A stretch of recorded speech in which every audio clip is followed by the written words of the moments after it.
মেহেরপুরের গাংনীতে সক্রিয় একটি আঞ্চলিক ট্রান্সফরমার চোর চক্রের ৩ সদস্যকে আটক করেছে পুলিশ। বুধবার সকালে চুরিকৃত ট্রান্সফরমার ও সরঞ্জাম সহ তাদের হাতে নাতে ধরা হয়।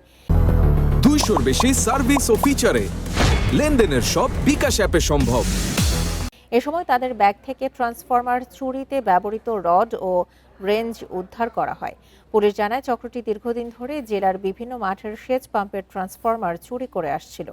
আটককৃতদের আজই আদালতে সোপর্দ করা হয়েছে। পরে তাদের দেওয়া তথ্যের ভিত্তিতে চেঙ্গাড়া মাঠের একটি বৈদ্যুতিক খুঁটি থেকে চুরি করা ট্রান্সফরমারটি উদ্ধার করে পুলিশ।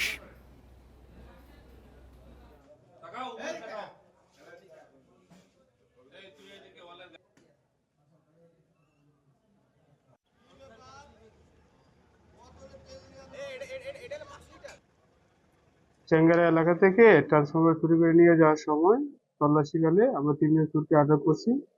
ট্রান্সফরমারের মালামাল উদ্ধার করছি। উক্ত বিষয়ে আমরা নিয়মিত মামলা নিচ্ছি এবং আমাদের তদন্ত অব্যাহত আছে। কারা জড়িত, প্রকৃতপক্ষে এই এলাকার কেউ জড়িত আছে কিনা এই বিষয়টা আমরা তদন্ত করে দিচ্ছি।